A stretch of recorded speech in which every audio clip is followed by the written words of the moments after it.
Nama saya Ignatius Susilo Yakobus dari Ordo OFM Konventual. Pada malam hari ini saya akan membagikan atau men-sharingkan sebuah bahan yang sebenarnya sederhana, bisa juga di-googling untuk mendapatkannya. Eh, Bahan ini dikerjakan bersama dengan sahabat saya sesama imam dari Ordo Konventual juga. Dia juga membagikan materi-materi yang ada di sini berdasarkan pengalaman dia selama studi di Italia. Fransiskus Asisi, kesetiaan pada Kristus dan gerejanya. Saudara-saudari yang terkasih, hubungan Fransiskus Asisi dengan gereja sangatlah erat, sangatlah jelas. Kenapa? Karena Fransiskus dari Asisi boleh dikatakan mendengarkan percikan atau mendapatkan percikan pertobatan itu di dalam gereja. Pada saat itu, ketika itu Fransiskus Asisi menemukan sebuah Tuhan gereja, di mana di dalamnya tergantung sebuah salib dan hari ini dinamakan sebagai salib San Damiano. Ketika Fransiskus tertegun di dalamnya, dari salib itu terdengarlah sebuah suara, Fransiskus, perbaikilah gerejaku. Inilah yang ditangkap oleh Fransiskus, yaitu memperbaiki gereja secara fisik. Yang pada akhirnya dia mengerti gereja itu tidak hanya perlu pembangunan fisik, tetapi juga pembangunan spiritual. Karena itu Fransiskus Asisi dalam mengikuti jejak Sang Kristus itu tidak hanya secara fisik dia tampilkan, tapi juga secara spiritual. Kesetiaannya adalah kesetiaan yang bersifat fisik sekaligus spiritual dalam mengikuti jejak Kristus. Fransiskus menyadari bahwa sebagaimana Allah senantiasa mendampingi putranya Yesus Kristus, dia juga yakin bahwa Allah yang adalah Bapa juga mendampingi perjalanan imannya. Karena itu ketika orang tuanya yang kaya itu menghendaki Fransiskus Asisi menggantikan posisinya untuk memiliki dan menjalankan katakanlah perusahaan kain yang mahal, karena dia orang Italia, dia menolaknya. Dia ingin hidup sebagai pertapa sebenarnya. Begitu marahnya orang tuanya sehingga dia diusir. Lalu dengan tegas dia melepaskan, melucuti, menanggalkan pakaiannya dan menyerahkannya kepada bapaknya. Karena dia telanjang di tengah-tengah keramaian umum, uskup kota Asisi saat itu, Uskup Guido, memakaikan mantel kepadanya. Dan sejak saat itu dia katakan, mulai hari ini Bapakku adalah Bapa dalam sorga. Karena itu Fransiskus tidak lagi takut terhadap tawaran dunia. Dia melepaskan seluruh kenyamanan duniawi yang ada padanya. Baginya damai hanya ada dan tinggal bersama dengan Bapa. Saudara-saudari yang terkasih, sejak saat itu Fransiskus konsisten dalam mengikuti panggilan Tuhan. Dia setia dalam pencahariannya akan jejak Kristus. Dalam kehendak bebas yang bisa dikatakan puncak dari kehendak bebas. Apakah Anda tahu puncak kehendak bebas itu apa? Tentu bukan hidup sebebas-bebasnya. Semau gue, bukan.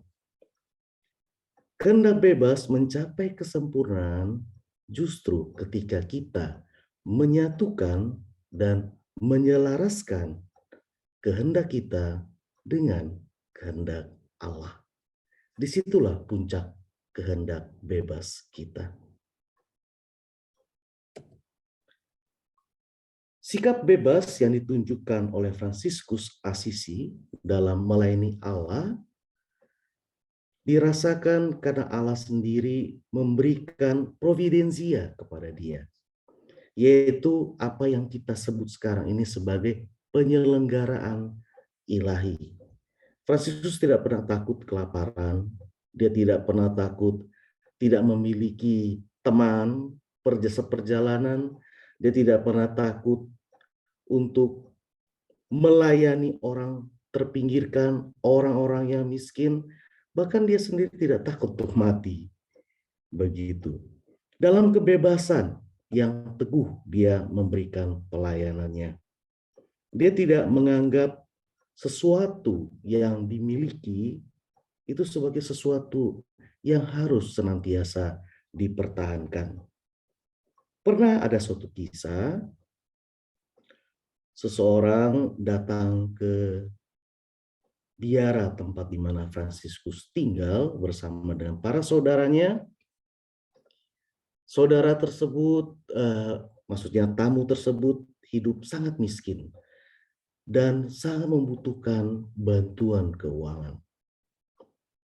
Lalu Fransiskus Assisi mengatakan, kami adalah saudara Dina. Uang yang ada pada kami mungkin tidak akan cukup bagi Anda atau pengobatan yang ingin Anda lakukan. Dalam kebingungan itu, Fransiskus Assisi berdoa, lalu dia memanggil para saudaranya, ambillah kitab suci. Perlu kita ketahui saat itu belum ada mesin cetak sebanyak saat ini. Kebanyakan kitab suci itu ditulis tangan di atas kertas yang sangat mahal. Karena itu harga kitab suci sangatlah mahal. Jadi dia mengambil Alkitab lalu menyerahkannya kepada orang yang membutuhkan bantuan itu. Untuk apa? Dia katakan, juallah. Inilah harta yang luar biasa bagi kami. Juallah dan uangnya pakailah untuk pengobatan. Tentunya para saudara Fransiskus mengatakan, Fransiskus, apakah Anda gila? Anda baru saja memberikan sebuah Alkitab kepada dia.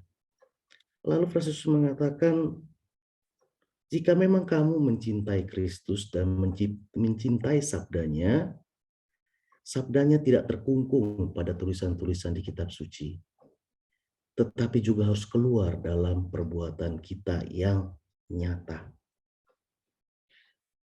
Allah hadir dan senantiasa merangkul serta meneguhkan pilihan bebas Fransiskus. Uskup Guido sebagai perpanjangan tangan gereja mengungkapkan dengan jelas penyertaan Allah bagi Fransiskus.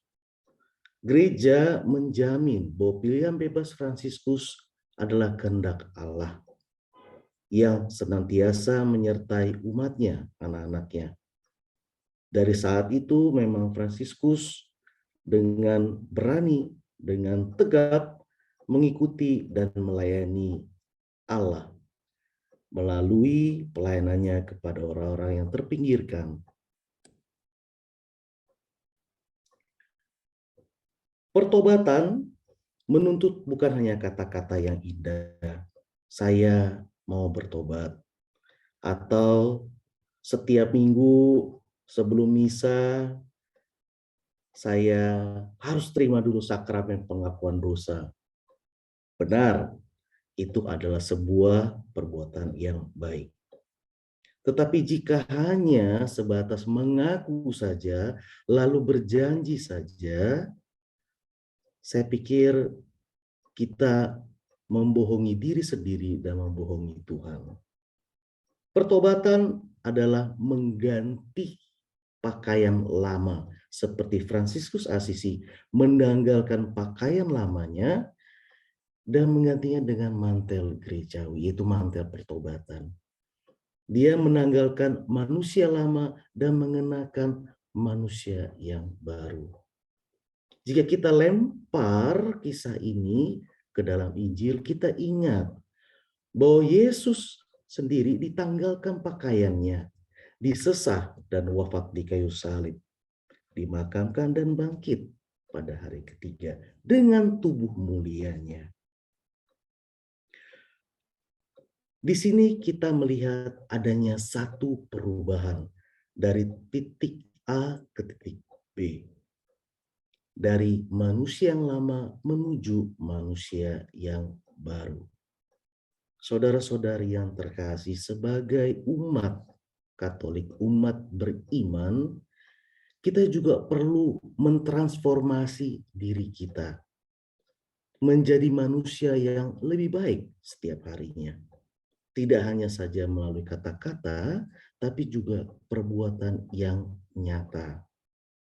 Tidak hanya melalui doa bersama ini saja, tapi juga lewat perbuatan aksi nyata lebih luas lagi. Doa kita bersama ini adalah salah satu contoh perbuatan nyata yang menunjukkan iman kita. Tapi tentunya perkumpulan doa ini juga kita sebarkan auranya, kita sebarkan semangatnya, kita tebarkan lagi apinya di dalam keluarga kita, di dalam lingkungan di mana kita bergereja.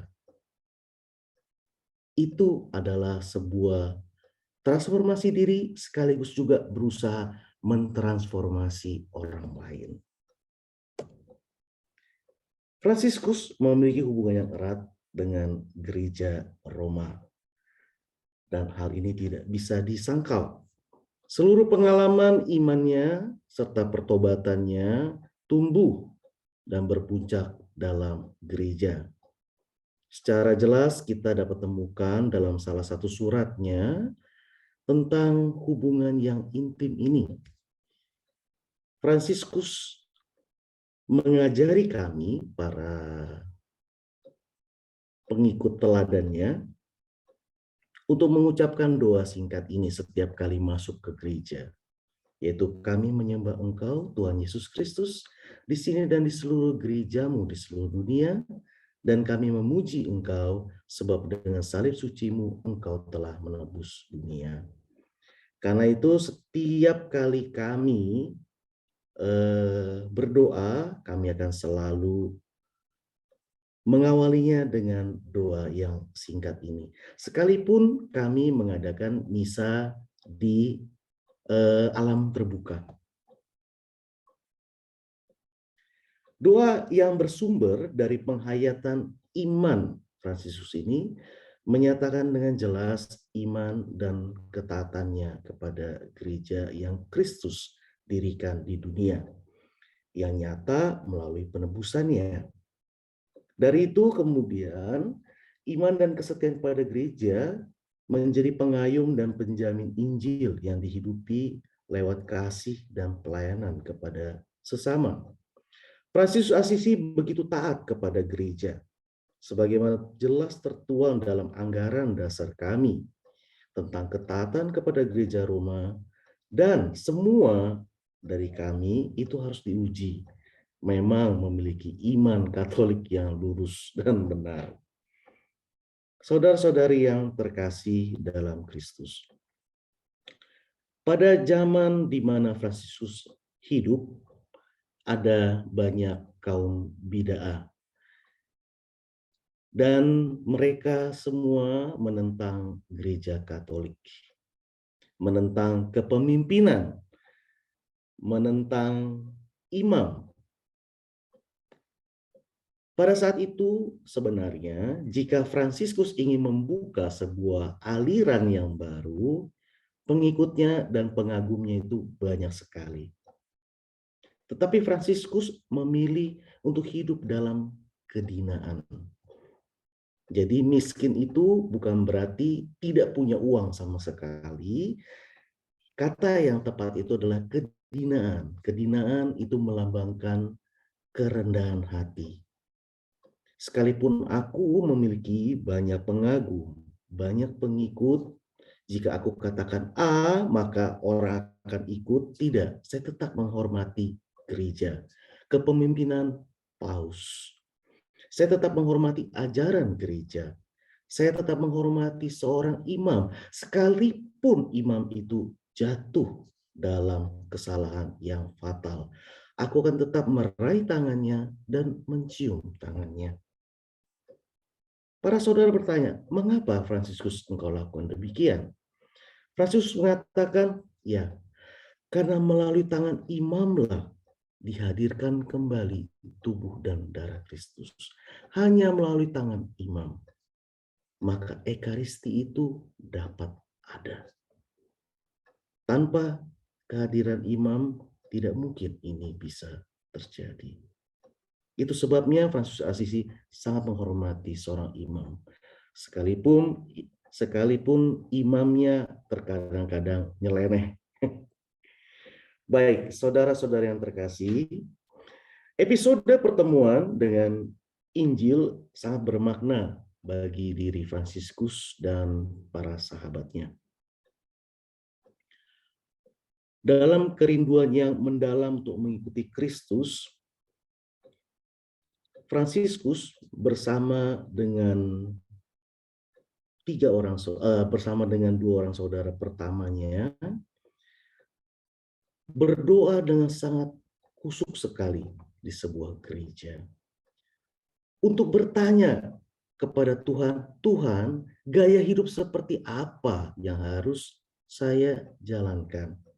Kesetiaan seperti apa yang harus saya emban?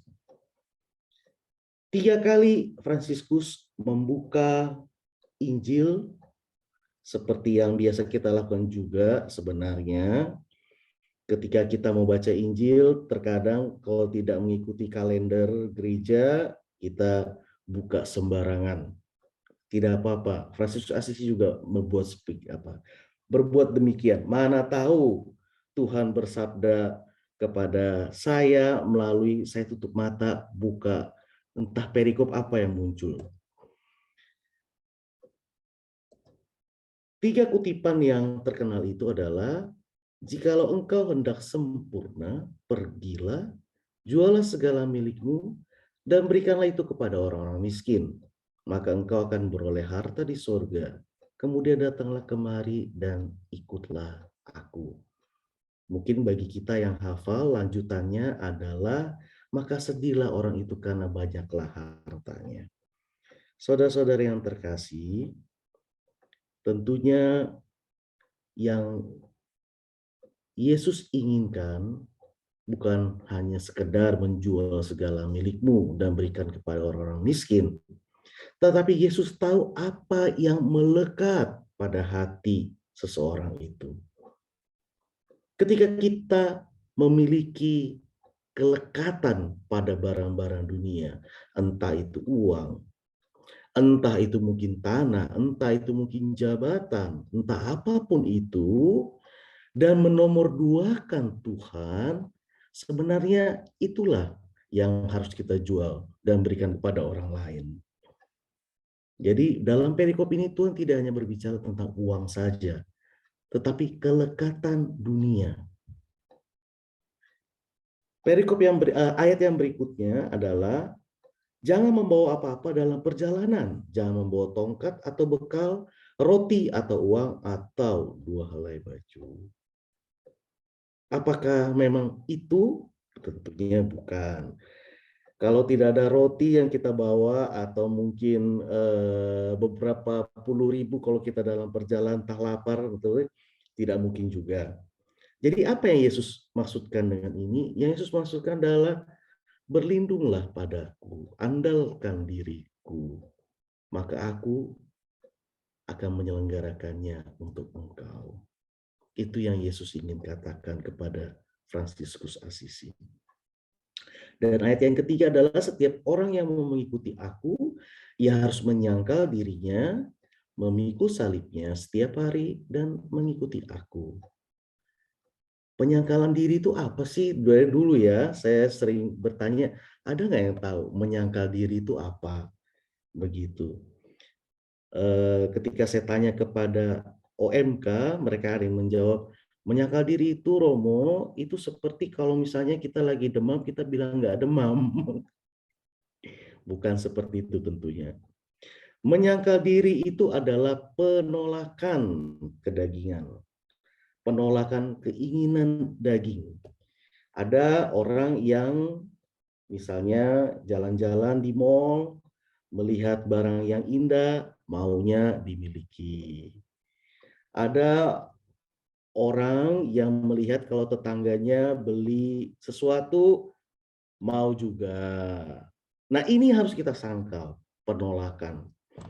Nah, memikul salib tentunya kita tahu apa itu, dan pada akhirnya kita mengikuti Sang Kristus. Inilah yang dilakukan oleh Fransiskus Assisi.